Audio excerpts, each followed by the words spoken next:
Well, that was fascinating, wasn't it? Our judges have finally come out with the top 10 finalists for the Channels Book Club National Book Review Essay Competition for senior secondary school students. Here are the 10 finalists for the competition.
Congratulations to all the 10 finalists. They have been shortlisted for a final round which will take place at Channels Television this week.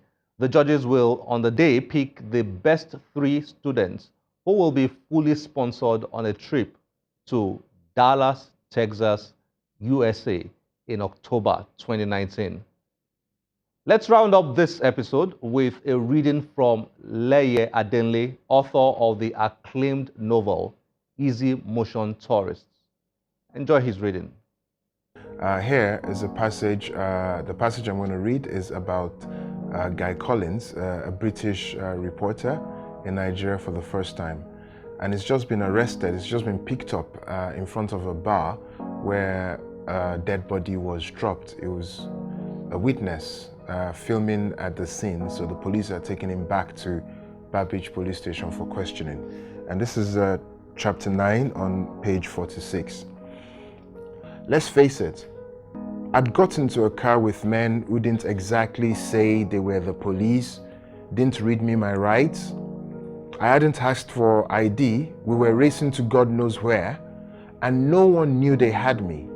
It would be a perfect kidnap.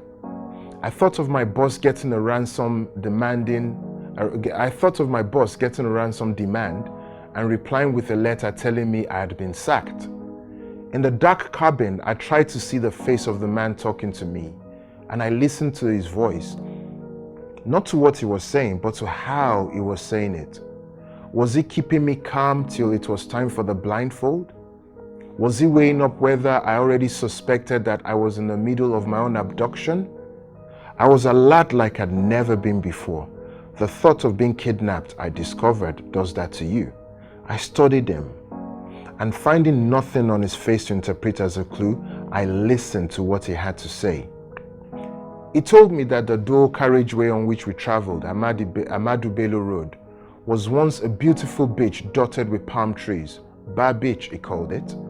Over many years, he said, the Atlantic Ocean crept towards the city. Man and water lived in harmony for a period, until a pyramid-shaped glass house sprouted on the coastal road. We just passed it, he said. The sons of the soil warned the bank that built it, but the architects and the managers had foreign degrees and qualifications, so they disregarded the hocus pocus stories of those who knew their ocean. When the sun rises each day, its rays reflect off the pompous building and gather in a strong beam directed at the water.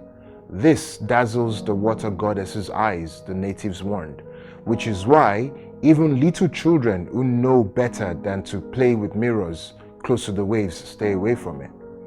The goddess was angry.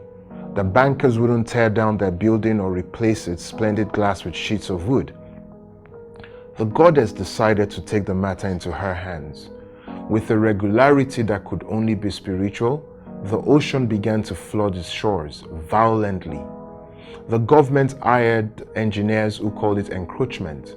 To stop the problem, they replaced what remained of the beach with an unsightly chain of concrete barriers. It didn't work. Apparently, the water goddess demanded a sacrifice of appeasement, but either somebody didn't pass the message on, or they did, but the people that mattered didn't believe it. This is where we have to end the show today. As always, we'll be delighted to get your feedback on this show through any of our social media platforms displayed on your screen. We'll be happy to respond to any inquiries or questions you might have. My name is Olakunle Kasumo. Remember, one great book can change your life. Bye-bye.